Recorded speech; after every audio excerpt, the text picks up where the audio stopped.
What's up mga boss? Magki-change oil tayo. Change oil natin yung motor natin. After decades, ngayon lang ulit tayo magki-change oil.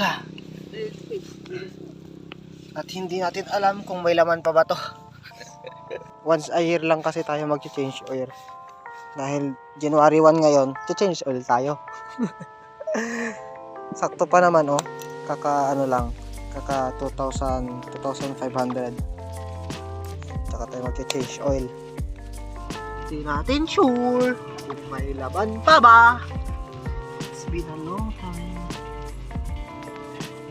Oh, wala lang naman. Yan pa.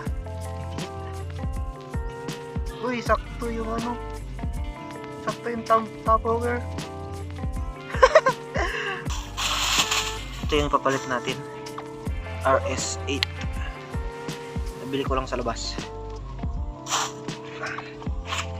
Actually bibili ko sana yung RC ba yun? RC919 yung ginagamit nila sa swabs. Late na ako nakapag-order late na mag-order. Kailangan ko na magpalit dahil yung takbo natin is nasa mahigit 4,500 na. Dapat every 1.5 daw magpapalit hindi natin maharap mga tamad. Yung Tupperware na saktong sakto. Ang hirap ko atin yun mamaya. Puno. Kala hindi mo sa lags na yan? Kala lags na yan? 250.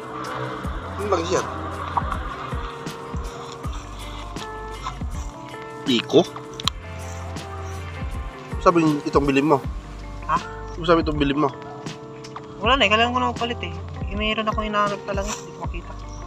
Ang hinahanap ko yung ganyan 2050. Oo nga, sabi itong bilhin mo ng langis. Yung nandun. Saan doon? Kasi ang hinahanap ko yung ito ay Bakit ito daw dapat talaga ilagay dyan? hindi, pwede na rin na yan. Parang kapares ang magulo.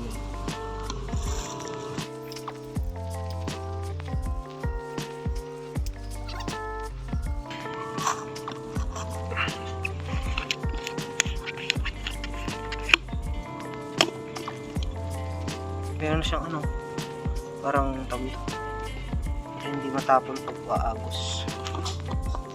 RS8 first time ko pa lang itong gagamitin. Try natin kung ano niya, ano ba siya, hindi.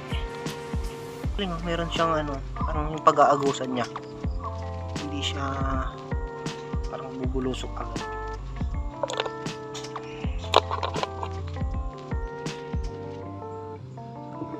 Oh, kulay blue. Kulay blue yung niya. Langis niya.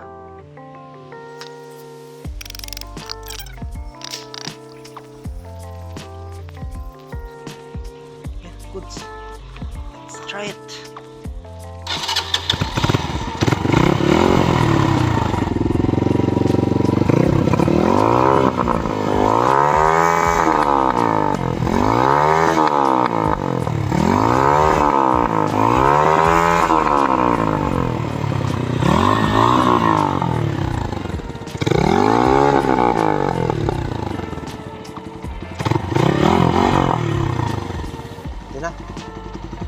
Goods na.